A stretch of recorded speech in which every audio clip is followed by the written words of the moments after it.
Hello everyone, next algorithm है delete a number from the link list. तो इसमें नाम दिया है डिलीट नंबर और पैरामीटर लिस्ट दी है साथ में, जिसकी डिस्क्रिप्शन आप खुद लिखोगे। हम ऑलरेडी प्रीवियस वीडियोस में डिस्क्रिप्शन देख चुके हैं कि कैसे हम डिस्क्रिप्शन देते हैं एल्गोरिथम की, ठीक है। तो डिलीट करना है हमें एक number from the given list में से। तो सबसे पहले आपके पास अंडरफ्लो की कंडीशन आएगी, आपको चेक करना है कि लिस्ट एम्प्टी है या नहीं, हम डिलीशन परफॉर्म करवा सकते हैं या नहीं। तो सबसे पहला केस क्या होगा, चेकिंग अंडरफ्लो। और कैसे चेक करते हैं हम, if start is equal to null, तो अंडरफ्लो का मैसेज हम प्रिंट करवा देंगे और एग्जिट हो जाएगा हमारा एल्गोरिथम यहीं पे, राइट। अगर अंडरफ्लो की सिचुएशन नहीं है, लिस्ट में एलिमेंट हैं, तो फिर हमें क्या करना है, एलिमेंट डिलीट करवाना है उसमें से जिसे हम डिलीट करवाना चाहते हैं, राइट। अब लेट्स सपोज कि आपके पास इस तरह एक लिस्ट है और लेट्स सपोज मैंने एलिमेंट दे रखा है यहाँ पे 2, ठीक है। देखो क्या केसेस बनेंगे इसमें कि पहले एलिमेंट हैं डिलीट करने के लिए या नहीं, पहला केस दैट इज़ अंडरफ्लो। दूसरा केस कि जो एलिमेंट आप डिलीट करवाना चाह रहे हो क्या वो फर्स्ट एलिमेंट है, क्योंकि उस केस को हम थोड़ा सा अलग से हैंडल करेंगे। या फिर जो एलिमेंट आप डिलीट करवाना चाह रहे हो ये लिस्ट में से कोई और एलिमेंट है, तो उस केस को हम थोड़ा अलग से हैंडल करेंगे। या फिर जो एलिमेंट आप डिलीट करवाना चाह रहे हो वो लिस्ट में अवेलेबल ही नहीं है, आपकी लिस्ट में एलिमेंट हैं बट जो डिलीट करवाने के लिए आपने एलिमेंट एंटर किया है, इनपुट दी है, वो एलिमेंट लिस्ट में प्रेजेंट नहीं है। तो ये 4 केसेस बनेंगे, ठीक है। तो पहला केस जब लिस्ट आपकी एम्प्टी होगी। दूसरा केस जब लिस्ट एम्प्टी नहीं है और आप कोई एलिमेंट डिलीट करने के लिए बोल रहे हो, तो जैसे मैंने यहाँ पे फर्स्ट एलिमेंट डिलीट करने के लिए दे दिया, तो अब इसकी डिलीशन कैसे होगी, इसमें वही स्टेप फॉलो होंगे जो डिलीशन फ्रॉम द बिगनिंग में फॉलो हुए थे। आप अपने स्टार्ट को यहाँ से रिमूव करके कहाँ ले आओगे, यहाँ ले आओगे सेकेंड नोड पे। तो आपका स्टार्ट सेकेंड नोड से स्टार्ट कर देगा लिंक लिस्ट को, ठीक है, और ये डिलीट हो जाएगा। बट याद रखिए इसे डिलीट करवा के आपको स्टोर भी करवाना है, सबमिट करवाना है to the avail list, right.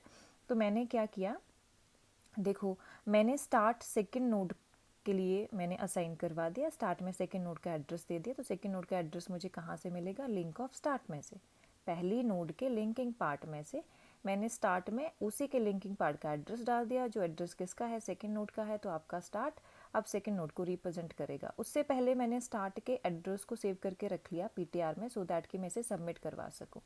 अब क्वेश्चन ये है कि आपको पता कैसे चलेगा कि जो आइटम आपने डिलीट करने के लिए दी वो पहली आइटम है। तो क्या करना है, आपको अपने स्टार्ट के एलिमेंट को कंपेयर करवाना है आइटम वेरिएबल की वैल्यू के साथ।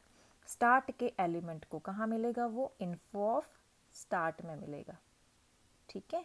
उसे आपको कंपेयर करवाना है किसके साथ, आइटम वेरिएबल में जो वैल्यू आपने स्टोर की है। तो हम पहले कंपैरिजन करवाएंगे। If info of start is equal to item, तो फिर हम क्या करेंगे, दैट मीन्स हमारी पहली नोड है जो डिलीट होने वाली है, तो हम उसका एड्रेस पहले स्टोर करके रख लेंगे और फिर पॉइंटर को जो पहली नोड के एड्रेस को रिप्रेजेंट कर रहा था उसे मूव ऑन कर देंगे to the second node, right. Second node का एड्रेस हमें कैसे मिलेगा, पहली नोड के ही लिंकिंग पार्ट में मिलेगा, राइट। उसके बाद हम उस स्टेप पे मूव कर जाएंगे जहाँ पे हम अवेल लिस्ट में अपनी डिलीटर नोड को सबमिट करवा रहे हैं, मेमोरी को सबमिट करवा रहे हैं, ठीक है। तो पहला केस हो गया जब आपकी लिस्ट में एलिमेंट नहीं है। दूसरा केस हुआ कि एलिमेंट हैं, फिर जो डिलीट होना है वो फर्स्ट एलिमेंट है, तो आपको पहले चेक करना है। कैसे चेक करना है, info of start should be equal to the item variable, तो वो पहला एलिमेंट हुआ। तो फिर आपको ये स्टेप परफॉर्म करवाने हैं। अब पहला एलिमेंट भी नहीं है, फॉर सपोज आपने एलिमेंट दिया है 7, राइट। तो फर्स्ट एलिमेंट तो है नहीं, कौन सा एलिमेंट है, बीच का कोई एलिमेंट है। तो देखो जैसे ये एलिमेंट हमें दिख रहा है सामने, राइट, लिंक लिस्ट में तो हमें सर्च करना होगा ना, तो यहाँ तो सामने दिख रहा है कि ये वाला एलिमेंट हमें डिलीट करवाना है। तो ये वाला एलिमेंट डिलीट करवाने के लिए मैं सिंपली क्या करूँगी, मैं इस नोड, इससे जो पिछली वाली नोड है ना, इसमें मैं एड्रेस असाइन करवा दूँगी डायरेक्ट नेक्स्ट नोड का। इस नोड का एड्रेस था पहले, राइट। अब मैं इस नोड के एड्रेस को हटा के किसका एड्रेस दे रही हूँ, उससे नेक्स्ट नोड का एड्रेस दे रही हूँ। तो जब मैं ट्रावर्स करूँगी 2 के बाद 3, तो 3 के बाद कौन सी वैल्यू ट्रावर्स होगी, 8, 7 ट्रावर्स ही नहीं हुआ, तो ये डिलीट हो गया ना। फिर मैं इसे सबमिट करवा दूँगी अवेल में, राइट। तो मुझे क्या चाहिए, मुझे एक तो इस नोड का एड्रेस चाहिए और इससे प्रीवियस नोड का एड्रेस चाहिए। मुझे करंट नोड का जिसे डिलीट करना है और उससे प्रीवियस वाले नोड का एड्रेस चाहिए होगा। तो 2 पॉइंटर लेके हम चलेंगे, सेव एंड पीटीआर। सेव में हम फर्स्ट नोड का एड्रेस रखेंगे और पीटीआर में हम नेक्स्ट नोड का एड्रेस रखेंगे। तो लेट्स सपोज कि ये आपका सेव आ गया। कैसे एड्रेस आएगा इसमें फर्स्ट नोड का, save is equal to start, ठीक है। और ये आपके पास आ गया पीटीआर। पीटीआर में सेकेंड नोड का एड्रेस कैसे आएगा, लिंक ऑफ स्टार्ट, ठीक है जी। तो ये केस कब आ रहा है, जब आपकी पहली नोड नहीं डिलीट हुई, ठीक है, पहली नोड नहीं डिलीट हुई, ये भी एग्जीक्यूट नहीं हुआ, ये भी एग्जीक्यूट नहीं हुआ कोड, तो ये कोड एग्जीक्यूट होगा। तो देखो फिर हम क्या करेंगे, हम उस नोड तक पहुंचेंगे जहाँ पे जिस नोड का एलिमेंट हमारे डिलीटेड एलिमेंट के साथ मैच करता होगा। तो हमें ट्रावर्स करना होगा अब लिस्ट को, ठीक है। तो ट्रावर्सिंग कैसे करेंगे हम, PTR save is equal to PTR and PTR is equal to link of PTR. Traversing कैसे कंटिन्यू करेंगे हम, देखो save is equal to PTR and PTR is equal to link of PTR, ठीक है।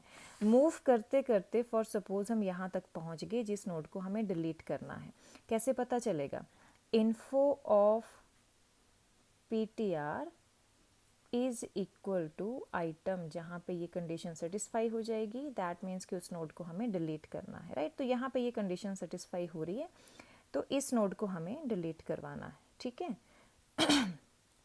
तो ये काम जो है आपका सेव और पीटीआर को मूव अहेड करने का, ट्रावर्स करने का, वो रिपीटेडली होगा। तो हम उसे लूप में करेंगे। तो लूप क्या आएगा हमारे पास, PTR is equal does not equal to PTR does not equal to null. कब तक मूव करते जाना है हमें, जब तक हम लास्ट नोड तक नहीं पहुंच जाते, ठीक है। और उसके अंदर लूप के अंदर हमें क्या काम करना है, हर एक नोड के लिंकिंग इंफॉर्मेशन पार्ट को कंपेयर करवाना है इस वैल्यू के साथ, जहाँ पे ये वैल्यू मैच कर जाएगी उस नोड को हमें डिलीट करवाना है। पहली नोड के साथ हम कंपैरिजन नहीं करेंगे क्योंकि ये केस हम ऑलरेडी हैंडल कर चुके हैं, ठीक है। तो हमारा कंपैरिजन किसके साथ होगा, सेकेंड नोड से स्टार्ट होगा। तो सेकेंड नोड क्या है आपकी, पीटीआर है। तो देखो if info of PTR is equal to item, अगर हमारी किसी भी नोड, पीटीआर मूव करता जाएगा ना एक के बाद एक नोड पे, अगर हमारी किसी भी नोड की इंफॉर्मेशन आइटम के साथ मैच करती है, देन हमें क्या करना है, हमें उस नोड को डिलीट करवाना है। तो कैसे डिलीट करवाना है, देखो ये सेव यहाँ पे पहुँच गया है, तो सेव के लिंकिंग पार्ट में हमें किसका एड्रेस देना है, इस नोड का। इस नोड का एड्रेस कहाँ मिलेगा, पीटीआर के लिंकिंग पार्ट में मिलेगा। तो link of save is equal to link of PTR हमें असाइन करवाना है, ये पॉइंटर हमें हैंडल करना है, ठीक है। तो ये पॉइंटर सेट करने के बाद हम वापस से स्टेप 8 पे चले जाएंगे, जहाँ पे हम अपनी अवेल लिस्ट में एलिमेंट जो डिलीट हुआ है उसके मेमोरी स्पेस को सबमिट करवा रहे हैं, ठीक है। कौन सा डिलीट हुआ, पीटीआर डिलीट हुआ है, तो हम इसे सबमिट करवा देंगे, ठीक है।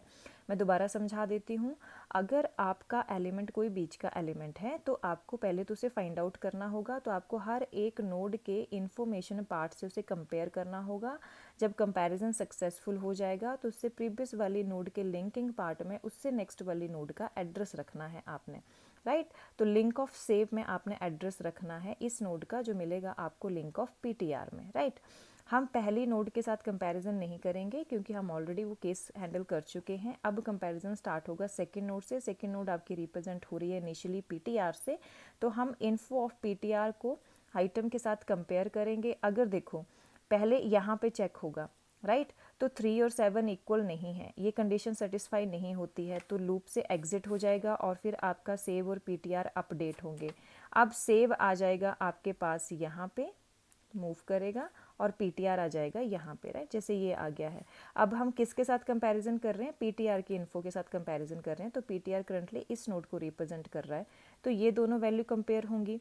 ये कंपैरिजन सक्सेसफुल हो गया तो हमारी ये वाला जो कोड है वो एग्जीक्यूट होगा। अब ये वाला कोड क्या कहता है कि जिस नोड का एलिमेंट वैल्यू आपके डिलीट होने वाली आइटम के साथ मैच कर रहा है उससे प्रीवियस एलिमेंट में के लिंकिंग पार्ट में नेक्स्ट एलिमेंट का एड्रेस असाइन करवाना है, ठीक है। इतना सा काम है, ओके।